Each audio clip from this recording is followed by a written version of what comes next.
Hello everyone, this one is lecture number 4 from topic green chemistry and nanochemistry. Now, in this lecture, we are going to study characteristic features of nanoparticles. Now, first see which are the characteristic particles of nanoparticles.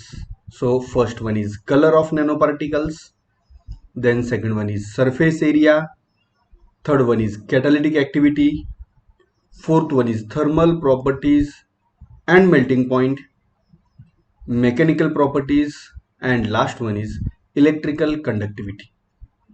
Now see आता या ज्या काही nano पार्टिकलच्या properties किंवा characteristic आपण compare करणार आहे, या कॅरेक्टरिस्टिक कम्पेअर करत असताना बेसिकली इथं आपल्याला काय ऑब्झर्व करायचे पहा, जेव्हा हा नॅनो पार्टिकल आहे, ओके, नॅनो पार्टिकल आणि या नॅनो पार्टिकलचा bulk substance, okay, bulk substance जेव्हा सेम प्रॉपर्टी आपण कम्पेअर करणार आहे, for example, okay, for example आपण जेव्हा कलर कम्पेअर करणार आहे, कलर, सो नॅनो पार्टिकलचा कलर कसा असेल, डिफरंट असेल, आणि त्याच पार्टिकलचा जेव्हा बल्क सबस्टन्स आपण कम्पेअर करणार आहे, याचा कलर कसा असेल, डिफरंट असेल. Okay, for example catalytic activity compare करणार आहे, thermal properties, for example melting point compare करणार आहे. सो मेल्टिंग पॉईंट कम्पेअर करायला गेलो, नॅनो पार्टिकलचा डिफरंट असेल, बल्क सबस्टन्सचा डिफरन्स असेल. म्हणजे पहा, मटेरियल तेच आहे, पण जेव्हा त्या मटेरियलच्या बल्क सबस्टन्सची पर्टिक्युलर कॅरेक्टरिस्टिक आपण कम्पेअर करतोय आणि नॅनो पार्टिकलची पर्टिक्युलर कॅरेक्टरिस्टिक आपण कम्पेअर करतोय, तेव्हा या कॅरेक्टरिस्टिक्स आपल्याला काय मिळणार आहेत, डिफरंट डिफरंट मिळणार आहेत. फॉर एक्झाम्पल आपण फर्स्ट प्रॉपर्टी कम्पेअर करूया, colour. Okay, so now see first colour. आता आपण इथं आपण गोल्ड आपण कन्सिडर करूया, गोल्डचा कलर आपण कम्पेअर करूया. ओके, नाउ सी जेव्हा आपण गोल्ड बल्कमध्ये कम्पेअर करतो, बरोबर आहे, गोल्डचा कलर कसा असतो पहा, gold having a lustre, lustrous yellow colour, बरोबर आहे की नाही.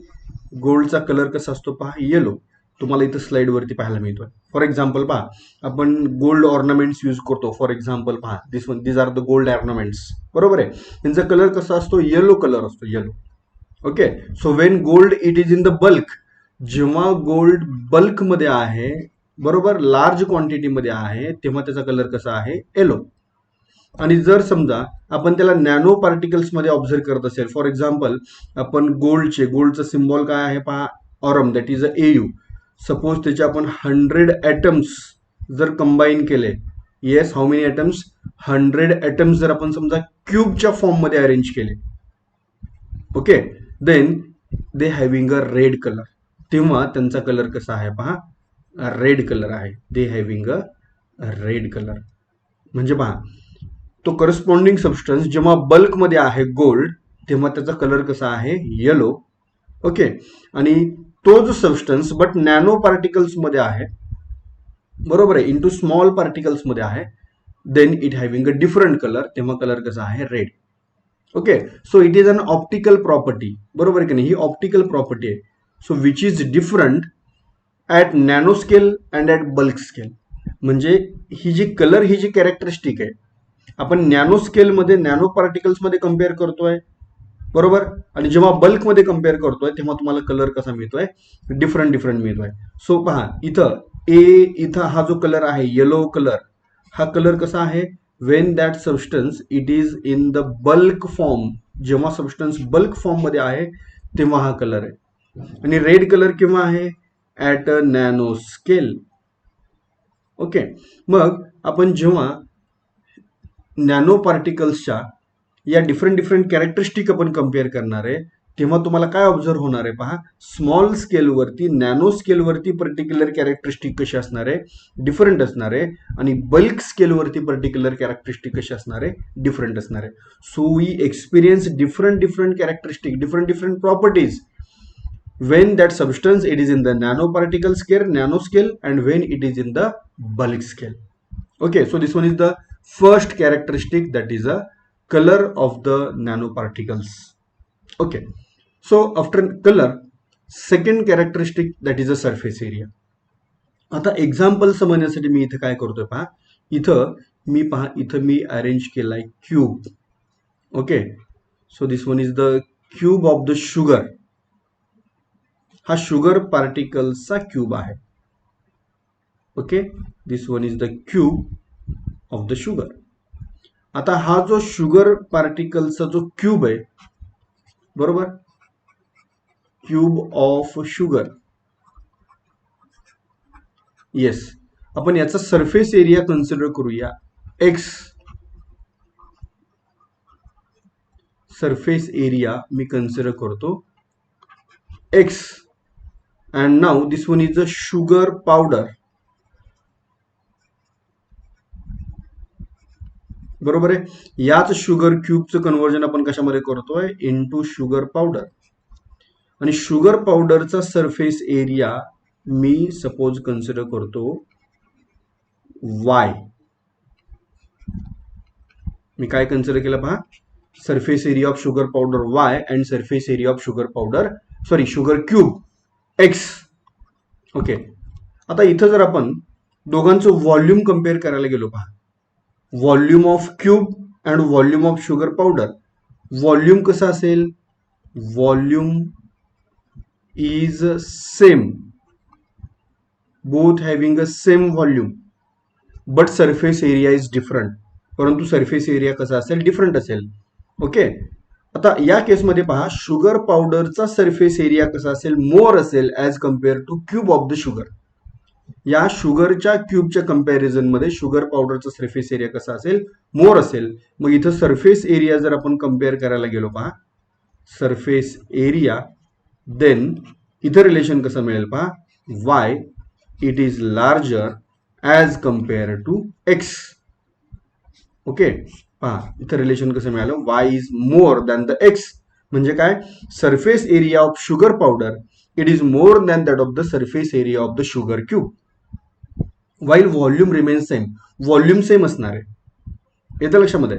सो जेव्हा एखाद्या बल्क सबस्टन्सचं कन्व्हर्जन आपण नॅनो पार्टिकल्समध्ये करतोय, एखाद्या बल्क लार्ज सबस्टन्सचं कन्व्हर्जन आपण जेव्हा त्याच्या स्मॉल पार्टिकल्समध्ये करतोय, तेव्हा each and every particle काय होतो पहा, each and every particle gets open and therefore surface area increases. Surface area काय होतो, इन्क्रीज होतो, बट व्हॉल्यूम रिमेन्स सेम. मग आता इथं या केसमध्ये इथं आपल्याला काय करायचं आहे, surface area to volume ratio compare करायचा. येस, विच रेशो पहा, कोणता रेशो इथं आपण कम्पेअर करणार आहे, yes, surface area to volume ratio. Okay, हा रेशो इथं आपल्याला कम्पेअर करायचा आहे, सरफेस एरिया टू व्हॉल्यूम. आता बा surface area to volume ratio compare करतोय. This one is a large cube. Yes, इथं मी हायलाइटर यूज करतो पहा, this one is a large cube.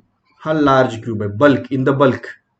Okay, आणि या क्यूबचे इथं स्मॉल पीसेस मध्ये मी कन्व्हर्जन केलं, स्मॉल क्यूब्स मध्ये कन्व्हर्जन केलं, into small cubes. Okay, and this one is the large cube.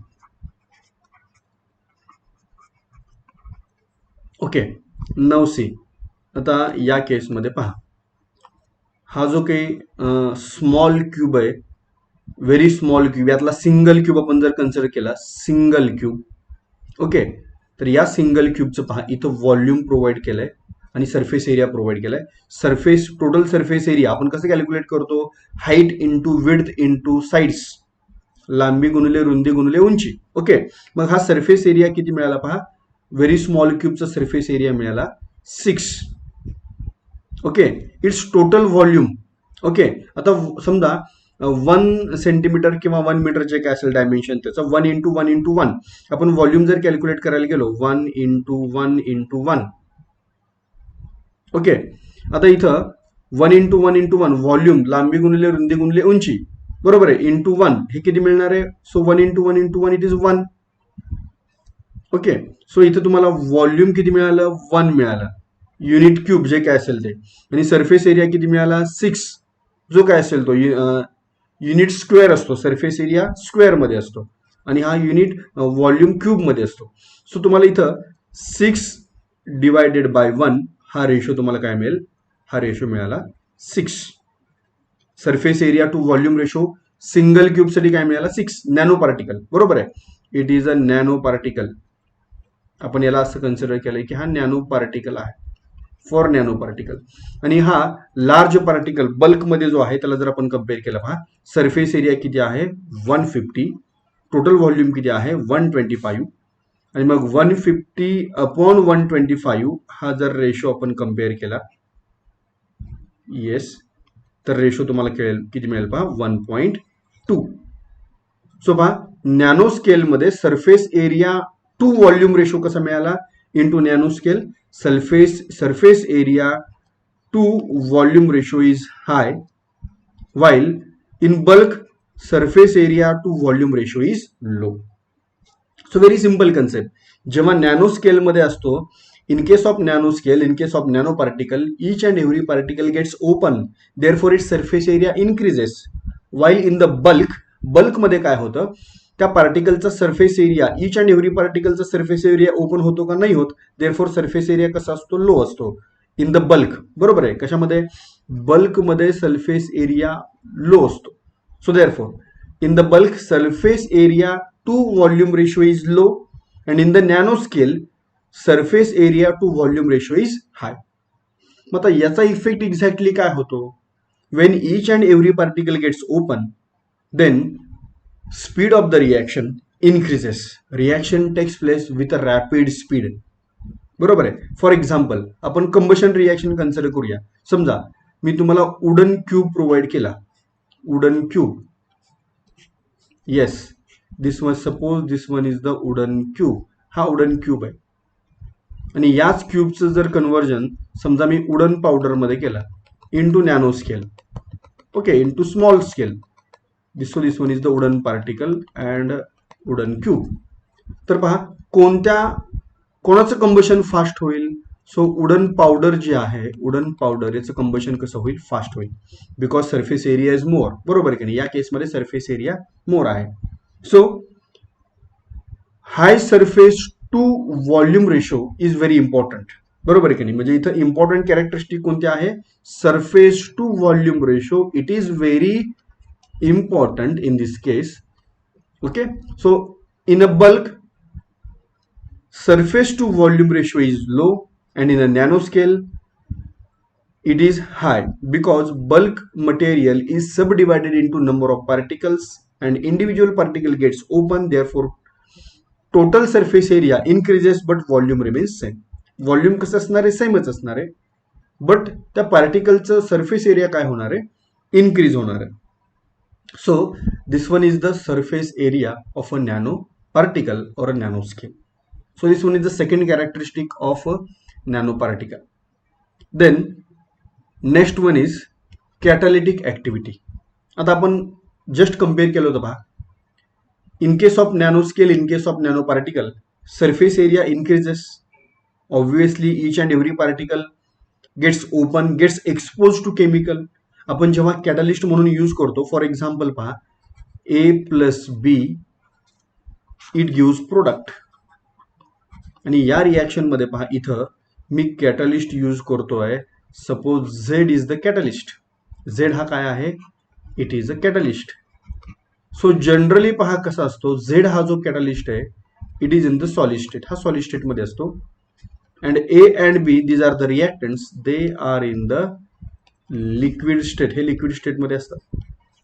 मग पहा कॅटलिस्ट आपण जेवढा पावडर्ड फॉर्म मध्ये आपण जेवढा ऍड करेल त्या रिॲक्शन मिक्सचर मध्ये, नॅनोस्केल पावडर्ड फॉर्म मध्ये म्हणजे नॅनोस्केल मध्ये, so each and every particle of the catalyst gets expose to that chemical reactants which are in the liquid state, and therefore reaction takes place very fast. Reaction कशी होईल, fast होईल, rapidly होईल, बरोबर आहे. For example पहा, हायड्रोजनेशन of alkene और हायड्रोजनेशन reactions, त्यामध्ये आपण कोणता कॅटलिस्ट यूज करतो, आयदर पॅलेडियम और आयदर प्लॅटिनम, बरोबर आहे.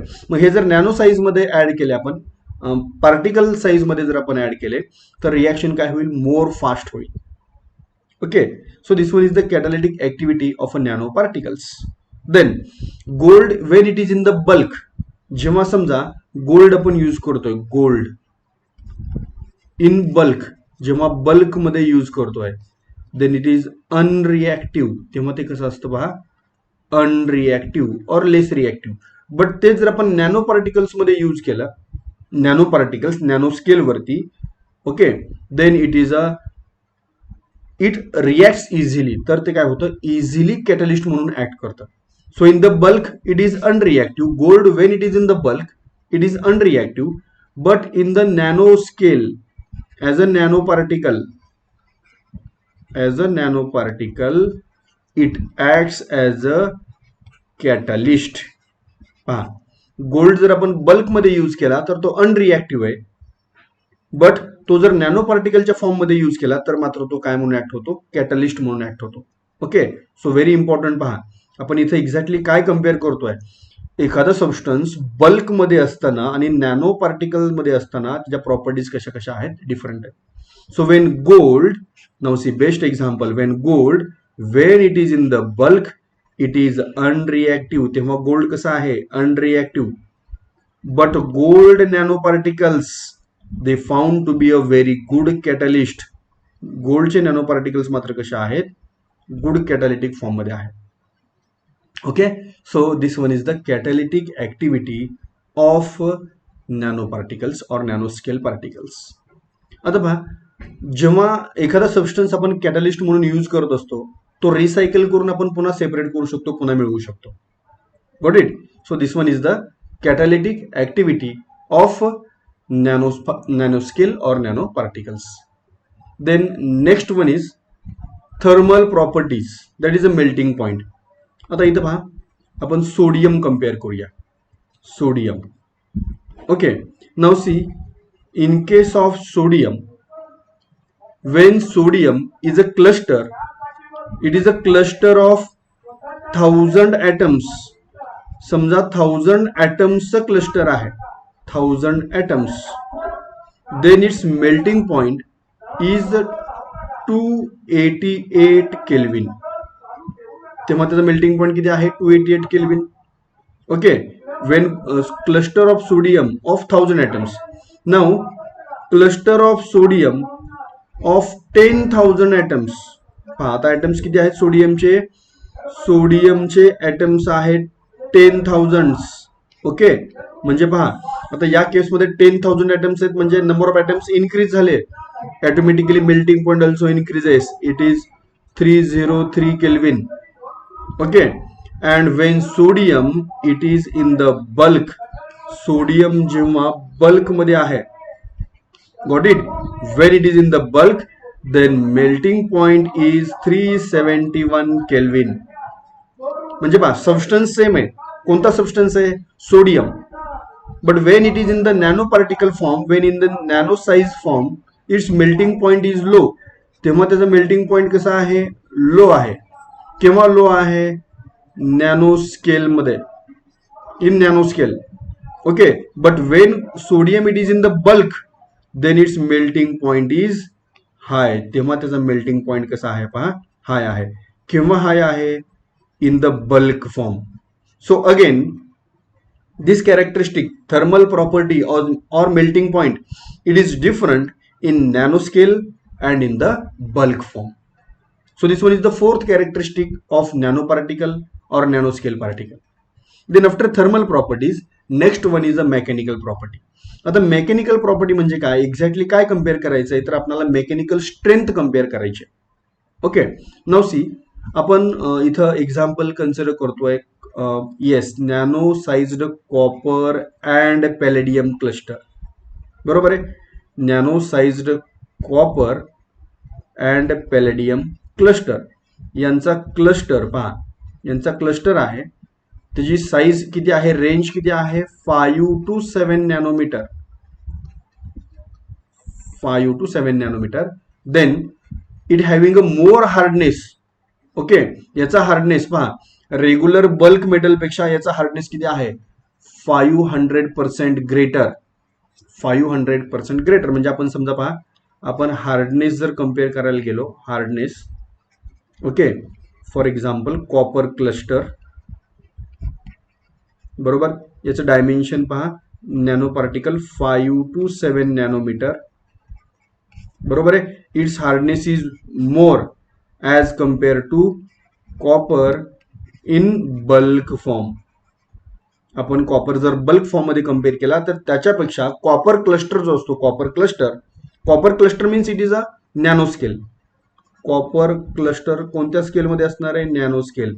पहा इथं डायमेन्शन्स पण प्रोव्हाइड केलेत 5 to 7 nanometre. So it having a more hardness, it having a more strength, it having a more mechanical strength.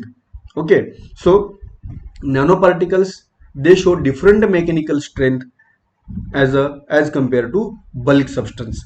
Bulk substance पेक्षा नॅनो पार्टिकल्समध्ये मेकॅनिकल स्ट्रेंथ कशी असते? मोर असते. आपण एक्झाम्पल कोणतं पाहतोय पहा, copper cluster and copper in the bulk form.